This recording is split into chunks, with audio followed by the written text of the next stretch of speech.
Il y a une chose qui revient souvent, c'est comment je peux parler anglais, mais de manière naturelle.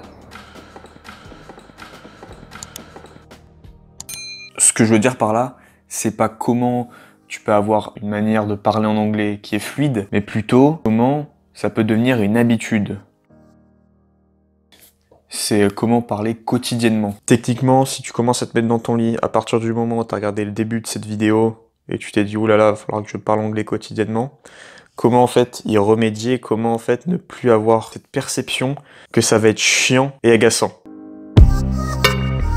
Bon, tu le sais déjà, apprendre l'anglais, c'est pas super compliqué. Apprendre l'anglais tous les jours, parler anglais tous les jours. Ce qu'il faut comprendre surtout, c'est que c'est la volonté qui est plus dure. Il faut arriver à en fait se déconstruire les pensées qu'on t'a appris à l'école. Sur voilà, il faut être bien structuré, il faut avoir des bons connecteurs, un par un, paragraphe à paragraphe. Alors moi évidemment je t'enseigne tout ça, mais c'est facultatif, je t'ordonne pas de faire ça. Et donc aujourd'hui, on va voir quelques conseils pour parler anglais au quotidien, mais de manière naturelle. Alors le premier conseil, c'est de manière naturelle. Et tu vas voir que aussi également, si tu suis la méthode suivante, action plus récompense, c'est-à-dire faire une action, c'est-à-dire parler anglais, et que si tu dis après, en faisant ça, tu auras une récompense, ça peut être n'importe quoi, ça peut être une récompense alimentaire. Ce qui est le plus important déjà, premièrement, c'est parler anglais naturellement. Il faut que l'effort soit pas trop dur à fournir. Et comment faire ça? C'est un conseil basique, hein. C'est d'écouter une chanson en anglais, une chanson qui t'inspire, qui t'impacte. Et ensuite, évidemment, tu peux lire les paroles, chanter. Et ça, c'est naturel. Des fois, tu le fais même naturellement. Sauf qu'évidemment, tu chantes pas tous les jours.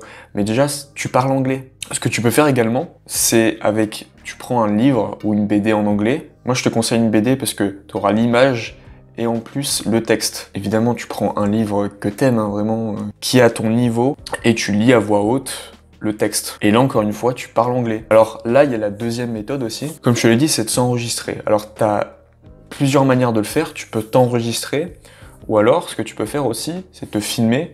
Donc là, t'augmentes le niveau. On va le faire comme je suis en train de faire maintenant. Donc, ce que tu peux faire, je te l'ai déjà dit dans plusieurs vidéos, c'est t'enregistrer 1 à 2 minutes, voire une demi-heure, et tu parles de ce que tu veux, ce qui te passe par la tête. Tu sors d'une journée un petit peu fatigante, qui t'a un peu explosé, t'as besoin de te libérer tes paroles, et en même temps tu te dis, chouette, j'ai envie d'apprendre l'anglais tous les jours, et ben parle d'un sujet qui te tient à cœur, même si tu fais des fautes, même si t'as pas si t'as pas la tu parles pas comme William Shakespeare, c'est pas grave. Et pour finir, pourquoi en fait parler anglais au quotidien? Bah oui, pourquoi j'ai appelé cette vidéo comme ça?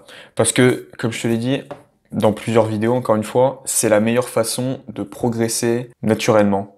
J'aurais pu très bien faire une vidéo sur comment tu peux apprendre l'anglais en 1 mois, en feuilletant massivement, de manière massive, tous tes mots de vocabulaire, tout le vocabulaire, tous les tableaux de vocabulaire, tous les tableaux de verbes irréguliers. C'est pas comme ça que j'ai réussi à parler et à mieux comprendre l'anglais, mais pas du tout. Et donc le but, du coup, de parler anglais quotidiennement, c'est que tu retires les idées principales, c'est que tu comprennes les idées principales. Moi, ce que je dis à chaque fois, c'est comprendre, pas besoin de traduire mot à mot, pas besoin de comprendre toute la phrase. Si tu comprends une idée principale, tu pourras ensuite interpréter ce que veut dire l'ensemble de la phrase. Alors oui, pas à 100%, parce que, évidemment, des fois, tu peux mal interpréter. C'est une grande partie de la compréhension globale, on va dire. Donc concrètement, qu'est-ce que ça veut dire? Si je te dis par exemple the home because we are going to sign the contract. L'idée principale, c'est quoi? C'est si tu as envie de comprendre l'anglais, de comprendre un petit peu psychologiquement comment tu peux arriver à tes objectifs en parlant en anglais, bah déjà t'as mes anciennes vidéos, hein, t'as mes précédentes vidéos, j'en ai fait beaucoup. Également, ce que tu peux faire, c'est de t'inscrire à mes emails privés hebdomadaires, parce que je pense que c'est crucial et que je peux beaucoup plus approfondir mes emails comme ça. On parle d'élocution, de la prononciation, des phrases types en anglais, des phrases du quotidien. Et sur ce, moi je te dis à bientôt pour une prochaine vidéo. Trust yourself!